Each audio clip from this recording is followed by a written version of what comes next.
குறைந்த விலை நிறைந்த தரம் தங்கள் தேவைகள் அனைத்தும் ஒரே இடத்தில் ஜெயச்சந்திரன். விமர்சனங்களின் அங்கீகாரமும் பெற்றோர்களின் பாராட்டுகளும் நிறைந்த பாராஷூட் இப்போது உங்கள் Disney plus Hotstar. GT Holidays, South India's #1 travel brand. You know you are special when you're with GT Holidays.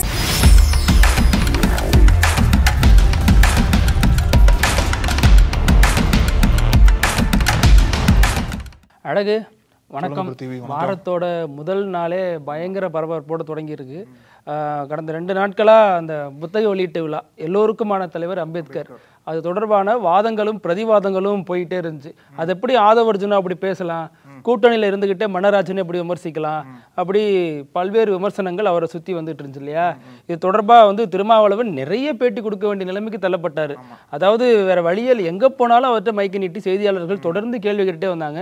ஒவ்வொன்றுக்கும் பொறுமையாக பதிலளிச்சுட்டு வந்தார். ஒரு பக்கம் ஆதவர்ஜுனா விட்டு கொடுக்காம இன்னும் கட்சியில் தான் இருக்காரு, பொறுப்பில் தான் இருக்காரு, எங்களோட தொடர்பில் தான் இருக்காருன்னு சொல்லிக்கிட்டு, இன்னொரு பக்கம் கொஞ்சம் அதாவது இந்த நடவடிக்கை எடுக்கிறதுக்கு ஒரு 2 நாள் அல்லது 1 நாள் முன்னாடிலாம் என்ன சொல்லிட்டு வந்தாருன்னா, இது எங்களுக்கே அதிருப்தியாக தான் இருக்குது, இந்த பேட்டி அந்த முழு பேச்சையும் நான் பார்த்தேன், கட்சி நிர்வாகிகள் மட்டும் இல்லை எனக்குமே ஒரு மாதிரி தான் இருக்குது, தொடர்பான உரிய நாங்கள் கலந்து பேசி முடிவெடுப்போம்னாரு.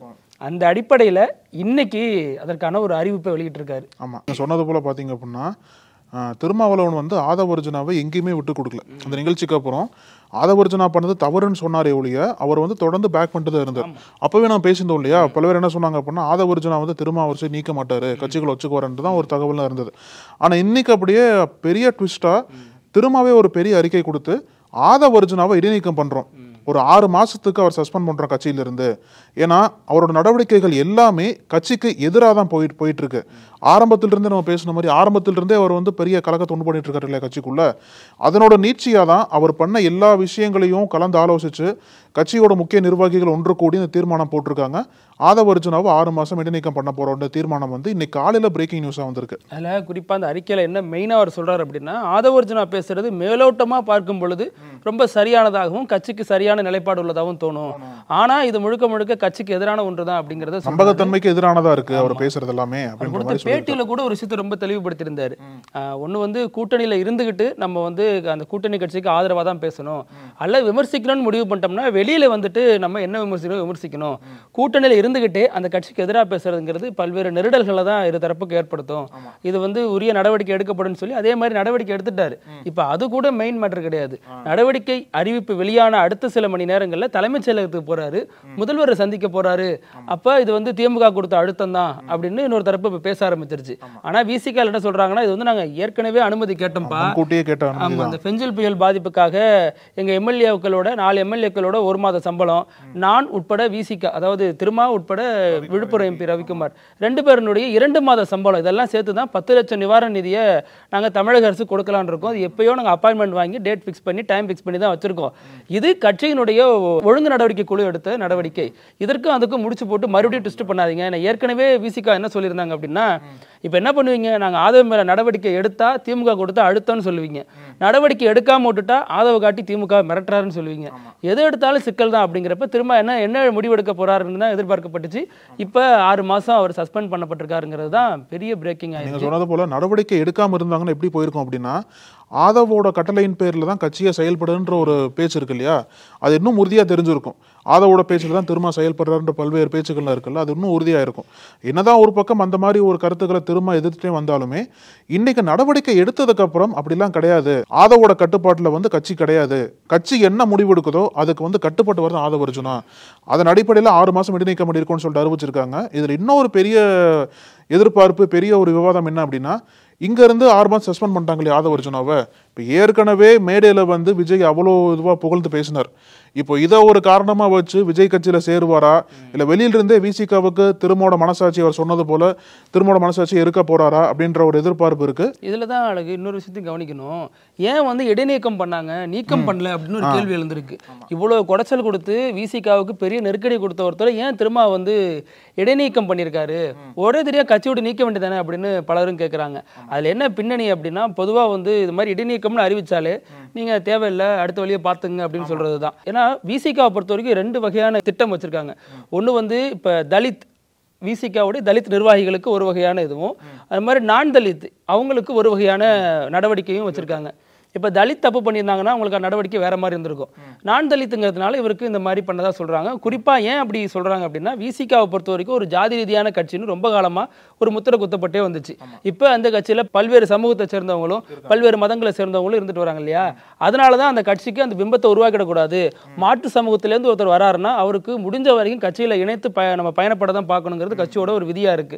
அதன் அடிப்படையில் தான் அவரை தற்காலிக நீக்கம் அப்படின்னு பண்ணியிருக்காங்க. இதுல அவர் அடுத்து என்ன முடிவெடுப்பாருங்கிறது பலரும் சொல்றது என்னன்னா, விஜயோட போய் சேர போறாரு, அந்த கட்சியில அவருக்கு பொருளாளர் பதவியெல்லாம் ரெடியா இருக்கு அப்படின்னு சொல்றாங்க.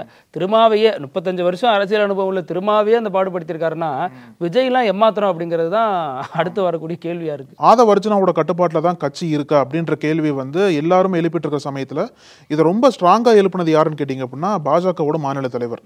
இதற்கு திருமாவளவன் அறிக்கையெல்லாம் கொடுத்து பதில் சொல்லிட்டாரு. இன்னொரு பக்கம் பாஜகவோட மாநில தலைவருக்கும் தமிழக அமைச்சராக இருக்கக்கூடிய செந்தில் பாலாஜிக்கும் வார்த்தை போரானது மீண்டும் முற்ற தொடங்கியிருக்கு. எதுல அப்படின்னா அந்த அதானி விவகாரத்தில்.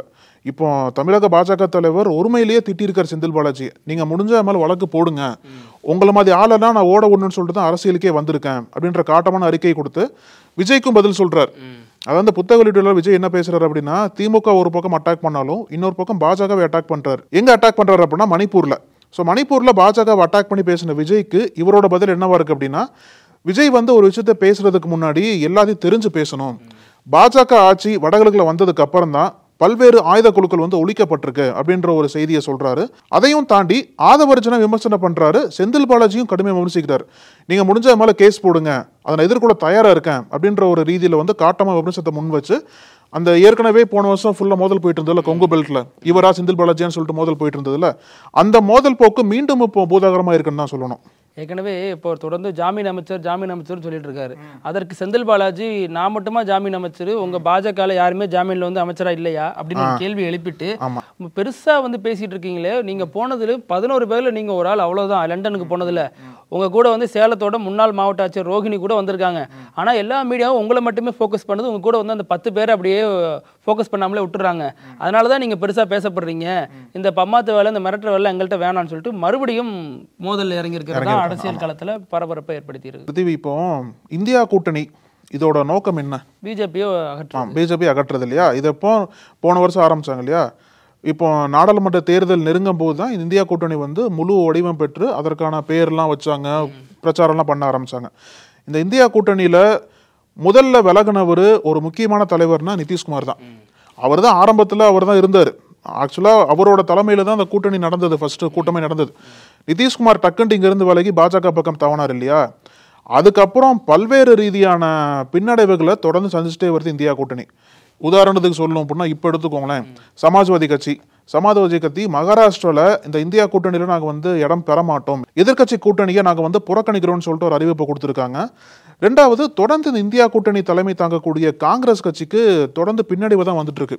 ஏன்னா லோக்சபா தேர்தல் நடந்து முடிஞ்சதுக்கு அப்புறம் பல்வேறு மாநிலங்கள் தேர்தல் நடந்தது இல்லையா? குறிப்பா சொல்லணும் அப்படின்னா ஹரியானா, மகாராஷ்டிரா, இந்த மாதிரி பல முக்கியமான மாநிலங்கள்ல காங்கிரஸ் கட்சி கோட்டை விட்டுருச்சு.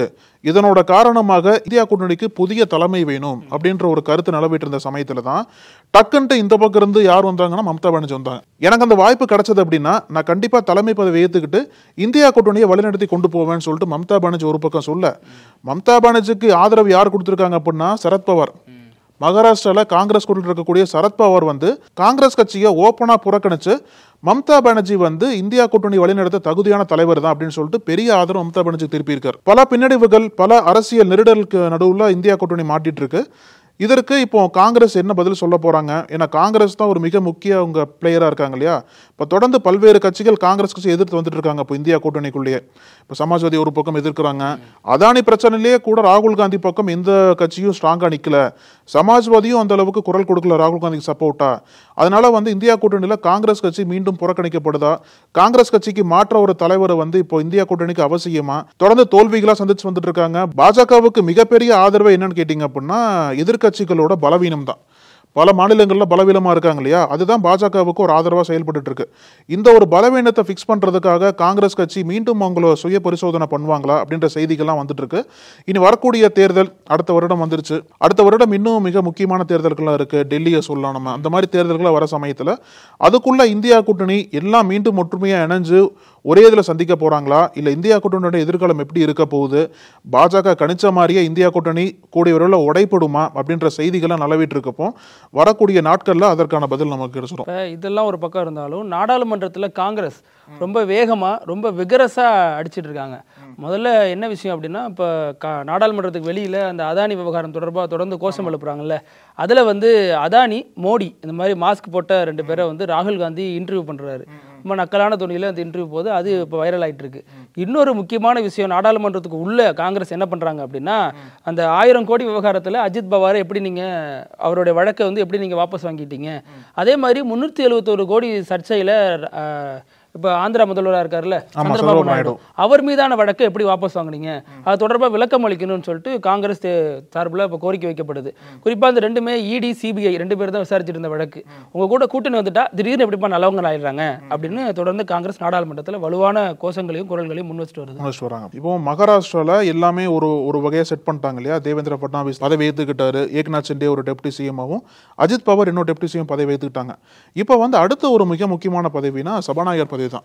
இப்போ 2022 பிருத்திவி இந்த ஏக்நாத் ஷிண்டே கட்சியை உடைச்சார் இல்லையா, கட்சியை உடைச்சு பாஜக பக்கம் வந்தார். இங்க வந்ததுக்கு அப்புறம் ஏக்நாத் ஷிண்டே வந்து பாஜகவில் சேர்ந்ததுக்கு அப்புறம் அவரை சிஎம்மா கொண்டு வந்தாங்க, தேவேந்திர பட்னாவிஸ் டெப்டி சிஎம் ஆக்கினாங்க.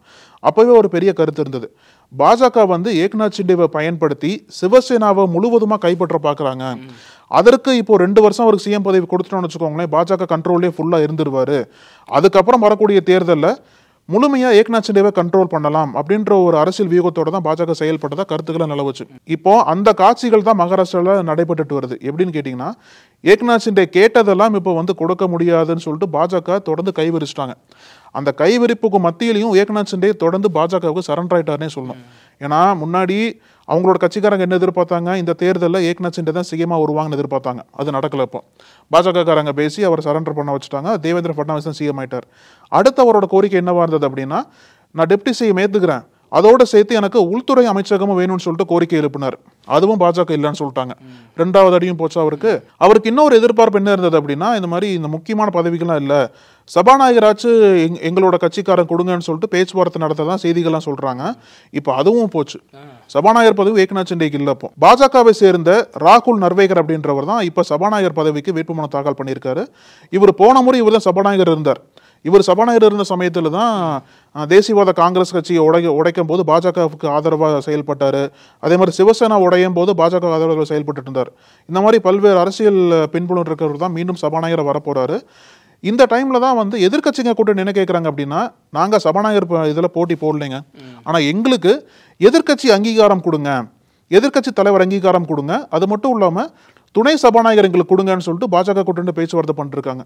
ஏன் அப்படின்னா, மகாராஷ்டிராவில் 288 இடங்கள் இருக்கு. அந்த 288 230 இடங்களை பாஜக கூட்டணி ஜெயிச்சிட்டாங்க. அப்போ பார்த்தீங்க அப்படின்னா எதிர்கட்சியே வர்றதுக்கு அங்கே வாய்ப்பு கிடையாது. அதையும் தாண்டி அஃபிஷியலாக எங்களை வந்து எதிர்கட்சியாக அங்கீகரிங்கன்னு சொல்லிட்டு ஒரு கோரிக்கை விடுத்திருக்கிறதா செய்திகள் வருது.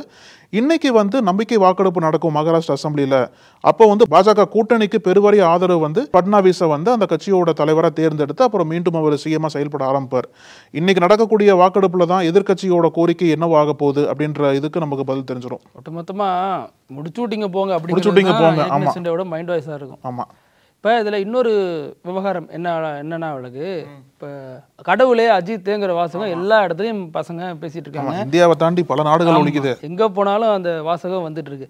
இது வந்து அமமுக தலைவர் டிடிவி தினகரனுக்கு வந்திருக்கு. ரொம்ப டென்ஷன் ஆயிட்டாரு.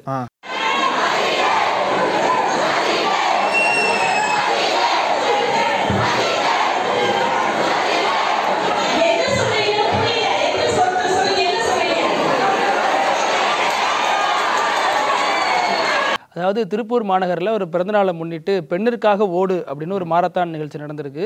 அதையொட்டி அங்கே மாரத்தானில் பங்கேற்றவங்களுக்கு பரிசு கொடுக்குறாரு டிடிவி. அப்போ எல்லாரும் வரிசையாக உட்கார வச்சுட்டு ஒரு மேடையில் பேசிட்டு இருக்காரு. என்னென்ன அரசியல் பேசுறாருன்னா எடப்பாடிக்கு எதிரான அரசியல்லாம் பேசிட்டு இருக்காரு. ஆனால் எதுவுமே இல்லாமல் திடீர்னு கடவுளே அஜித் தேன்ருக்காங்க.